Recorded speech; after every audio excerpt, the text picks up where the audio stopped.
9-cu sualla davam edirik. Bu sual tipi MIQ çərçivə sənədinə daxil edilmiş yeni tipli sualların bir nümunədir. Yəni bizə cədvəl verilir. O cədvəldən verilənlər əsasında bir analiz qabiliyyətimizi, bacarığımızı formalaşdırmaq üçün sual nümunələrindən biri ola bilər. Əvvəlcə mətni oxuyaq. Mətndə nə deyir? İnsan qərar vermə prosesi yalnız rasional analizlə deyil, həm də emosiyaların təsiri ilə formalaşır. Emosiyalar beynin müxtəlif bölgələrində işlənir və qərar mexanizminə həm sürətləndirmə, həm də gecikdirmə effekti verir. Bu prosesdə həm şuurlu, həm də şuursuz təsirlər iştirak edir. Şərtdə nə deyir? Şərtdə vurğulayır ki, hər hansı insan həyəcan və təəccüb hisslərini yaşayır və qarşısına çıxan yeni məlumatları qiymətləndirməlidir. Bunun üçün ən uyğun strategiya hansıdır? Yəni bu cədvəl bizə verilir. Gördüyümüz kimi burada insan müəyyən emosiyalar var. Qorxu, kədər, sevinç, həyəcan, təəccüb. Şərtlər bizə bu ikisini formalaşdırır. Yəni bu sual qərar vermə prosesində emosiyaların rolunu və onların rasional təhlillə balansını araşdıran bir tapşırıqdır. Yəni dedim şərtdə nə deyir? Həyəcan və təəccüb hisslərini yaşayır. Yəni emosiyaların rolunu və onların rasional təhlillə balansını araşdıran bir analitik, yəni məntiqi analitik bir sual tapşırığıdır. Belə düşünək. Cədvəlin təhlilində nə deyir? Cədvəldə müxtəlif emosiyalar beynin hansı hissəsinə təsir etdiyi və qərar verməyə necə yol verdiyi göstərilir. Məsələn, qorxu beynin bu hissəsində, qorxu və təhlükə mərkəzində. Qərar vermə riskdən qaçırdır. Nümunə situasiya yüksək həyəcanlı investisiyada. Yəni burada qorxu yaradır və riskdən nədir? Riskdən qaçır. Yəni insan risk eləməyə qoymur və s. Yəni bu şəkildə vurğulanıb.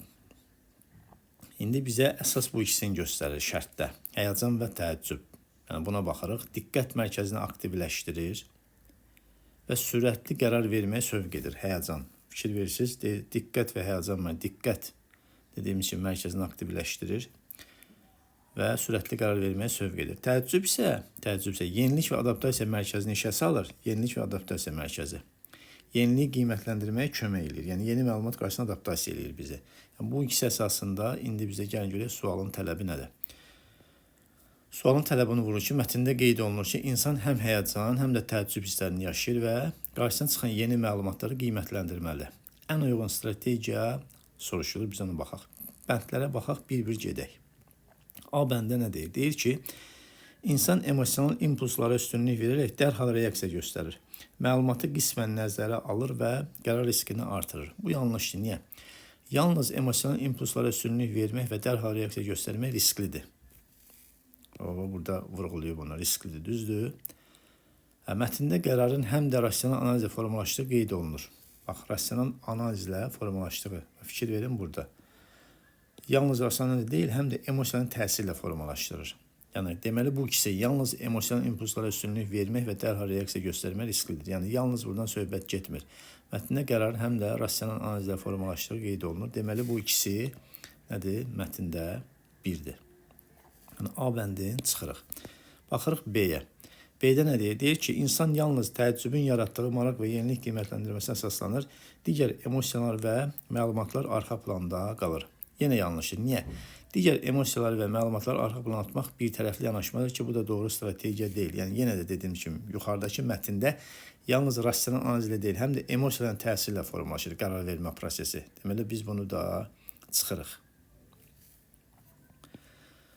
C-yə baxırıq. İnsan yalnız həyəcanın sürətli reaksiya mexanizminə əsaslanır, məlumatların dərin təhlilini nəzərə almır və impulsiv qərar verir. Yenə burada yalnız söhbəti var, ona yanlış deyəcəksiniz. Həyəcanın sürətli reaksiya mexanizminə əsaslanmaq impulsivliyə səbəb olar. Dərhal qərar vermək hər zaman ən yaxşı yol deyil. Yəni burada səbəb ola bilər, amma dərhal qərar vermək o qədər də nədir? Doğru yol deyil. Bunu da çıxırıq. D-yə baxırıq. İnsan emosiyaların qarşılığı səbəbindən qərar qəbulunu dayandırır. Hər hansı hərəkəti təxirə salır və adaptiv strategiya həyata keçirmir. Yanlışdır. Niyə? Qərar qəbulunu tamamilə dayandırmaq və hərəkəti təxirə salmaq adaptiv strategiya hesab olunmur. Yəni burada verilən cədvəldən heç birində dərhal dayandırmaq, təxirə salmaq, yəni adaptiv strategiya elə bir şey yoxdur. Yəni. Aydın oldu, deməli bunu da qəbul etmirik. E-yə baxaq görən deyir. İnsan emosiyaları nəzərə alır, qərar verməyi gecikdirir, məlumatları sistemli təhlil edir və adaptiv seçim strategiyası qurur. Aysə, bax, fikir versəz, gördük ki, ən uyğun cavab bu olacaq. Niyə? Bu variant həm emosiyaları, həm də mətndə qeyd olunan rasional analizi özündə birləşdirir. Bax, insan nəzərə alır, qərar verməyi gecikdirir. Məlumatları sistemli təhlil edir, adaptiv seçim strategiyası qurur. Bax, deməli, dediyimiz kimi, mətndə həm rasional analizi, həm də emosiyaları nəzərə alır. Deməli, bu ikisi qərar vermə prosesi həm rasional analizlə, həm də emosiyaların təsiri ilə formalaşır. Qərarı bir qədər gecikdirərək, yəni tələsi həyəcanın qarşısını alaraq, məlumatları sistemli təhlil etmək və adaptiv seçim etmək ən sağlam yoldur. Deməli, bu mətn əsasında və bu ikisi əsasında verilənlərdən ən uyğun strategiya E variantı olacaq. Yenə ümumiləşdirək. Həm emosiyaları, həm də mətndə qeyd olunan rasional analizi özündə birləşdirir.